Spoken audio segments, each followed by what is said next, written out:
Hi, everybody. We're here in Frankfurt at the World Digital Mining Summit.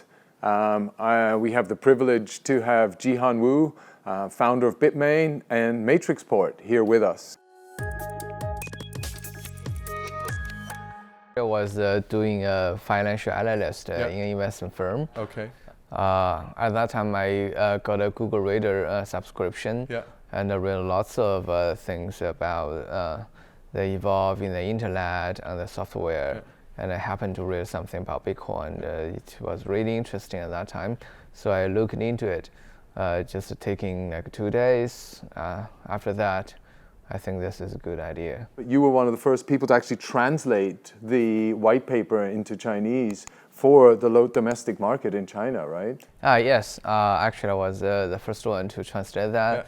At that time, in the Chinese medium, Bitcoin was either a scam or either it does not work. I happen to understand both about economics and some very high-level principle of computer science. So I knew it works both in economic ways and the computer science ways. So I translated the white paper and tried to get a more positive feedback from the Chinese social media. First of all, I think it was QT. QT, yeah? Yeah, mine was a Bitcoin J wallet, right? So, yeah, and so you've got, since 2011, then you got 2013, you went full crypto, and then now it's 2019. How do you see sort of that whole evolution, and how do you look back on it, and how do you feel?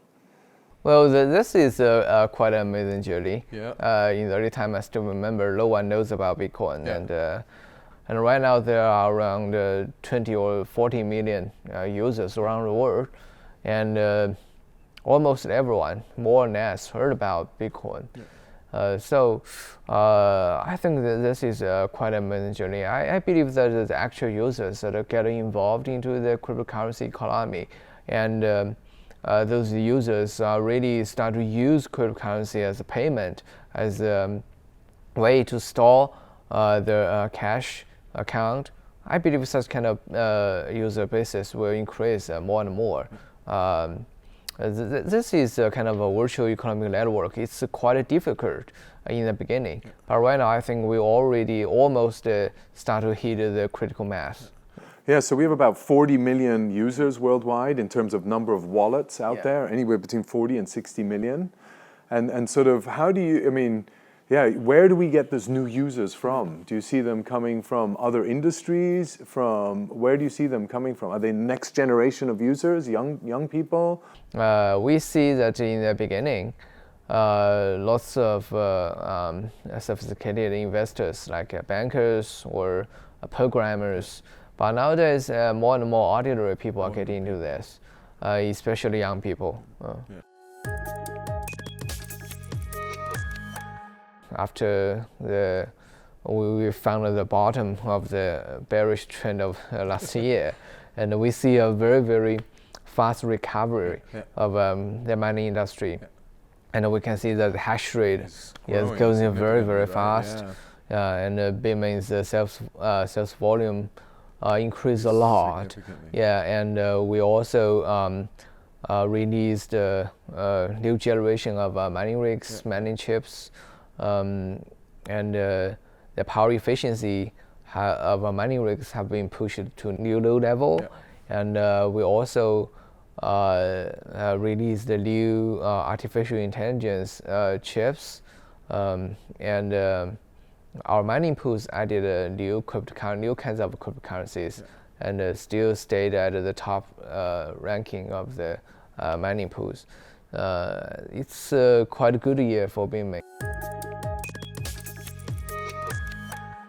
I think 80% of the world's hash power is in China. No, I think just 60% or half. 60%, half of the world's mining power is in China. How do you think the Chinese government sort of sees that and struggling with that? And how do you view the opportunity for all the mining companies and where they will want to go? Because we feel that they want to expand internationally. I think the Chinese government is right that keep some cautious on the cryptocurrency things. First, China have a capital control system. The cryptocurrency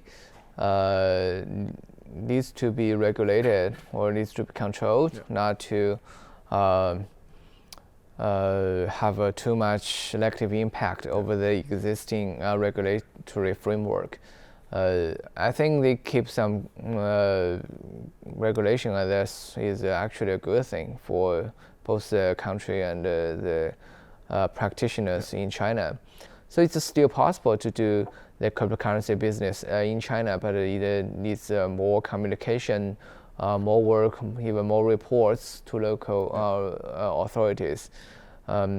So it's much more complicated system to work there, but it's indeed it still works. Definitely. Do you think China's government will ever ban mining? Yeah, I think everything is possible.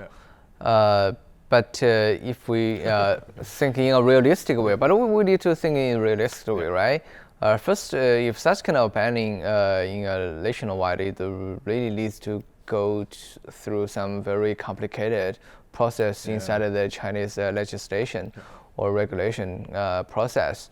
It needs to be very high-level decision.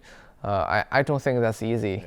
It's still economic active, and it's most of the activities works closely with the local authorities, and they pay taxes. They contribute to the local economic values, hiring people. Exactly. And so I think first it will not be that easy. Second, even if China bans cryptocurrencies, I think that will be fine. China's have a restriction over the private properties. Those manners will be able to shift to overseas. It will be running at some other places. And Bitmain's business I think will somehow slightly impacted.